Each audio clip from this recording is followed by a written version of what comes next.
Ça bien aimé, j'espère que vous allez bien, c'est un plaisir de vous retrouver. On va prendre la lecture de 2 Samuel chapitre 23 aujourd'hui. Voici les dernières paroles de David.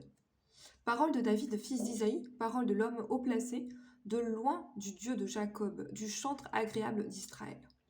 L'Esprit de l'Éternel parle par moi et sa parole est sur ma langue. Le Dieu d'Israël m'a dit, celui qui règne parmi les hommes avec justice. Celui qui règne dans la crainte de Dieu est pareil à la lumière du matin, quand le soleil brille et que la matinée est sans nuages. Ses rayons, après la pluie, font sortir de terre la verdure. N'en est-il pas ainsi de ma maison devant Dieu, puisqu'il a fait avec moi une alliance éternelle en tout point bien réglée et offrant pleine sécurité? Ne fera-t-il pas germer tout mon salut et tous mes désirs?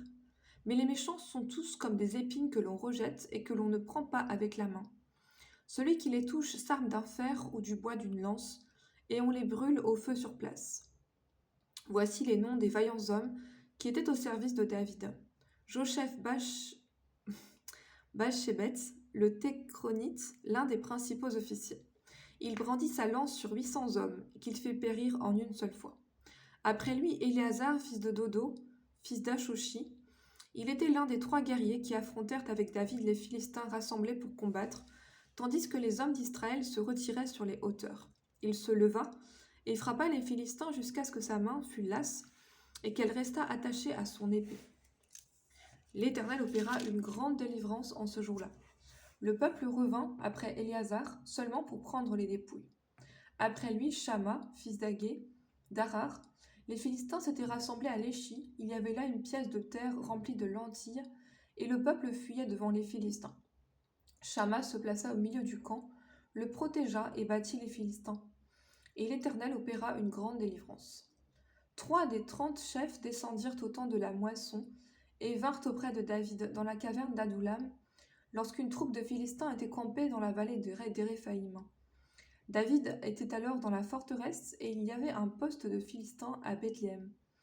David eut un désir et il dit : Qui me fera boire de l'eau de la citerne qui est à la porte de Bethléem ? Alors les 3 vaillants hommes passèrent au travers du camp des Philistins et puisèrent de l'eau de la citerne qui est à la porte de Bethléem. Ils la portèrent et la présentèrent à David, mais il ne voulut pas la boire et il la répandit devant l'Éternel. Il dit : Loin de moi, ô Éternel, la pensée de faire cela. Boirai-je le sang de ces hommes qui sont allés au péril de leur vie ? Et il ne voulut pas la boire. Voilà ce que firent ces 3 vaillants hommes. Abishai, frère de Joab, fils de Tserouja, était le chef des 3. Il brandit sa lance sur 300 hommes et les tua. Il eut du renom parmi les 3. Il était le plus considéré des 3 et il fut leur chef. Mais il n'égala pas les 3 premiers. Benaja, fils de Jéhojada, fils d'un homme de Capséel, rempli de valeur et célèbre par ses exploits. Il frappa les 2 lions de Moab. Il descendit au milieu d'une citerne où il frappa un lion un jour de neige. Il frappa un Égyptien d'un aspect formidable et ayant une lance à la main. Il descendit contre lui avec un bâton, arracha la lance de la main de l'Égyptien et s'en servit pour le tuer. Voilà ce que fit Benaja, fils de Jéhojada, et il eut du renom parmi les 3 vaillants hommes. Il était le plus considéré des 30, mais il n'égala pas les 3 premiers. David l'admit dans son conseil secret.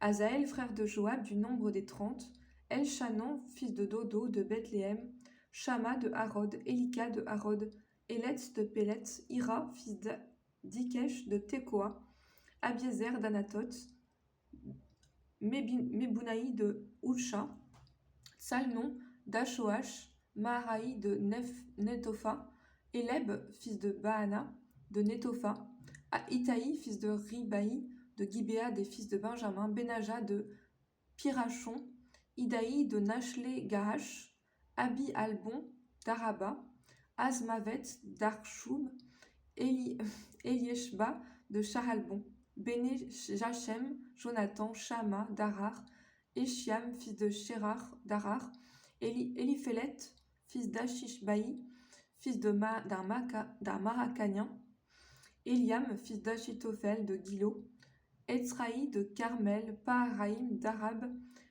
Jigéal, fils de Nathan de Tsoba, Bani de Gad, Sélec l'Ammonite, Oh mon Dieu, je ne suis pas gâtée aujourd'hui par ce passage pour la lecture, c'est vraiment difficile. Maraï de Béhéroth, qui portait les armes de Joab, fils de Tsérouja, Ira de Jéter, Gareb de Jéter, Ouri le Hétien, en tout 37.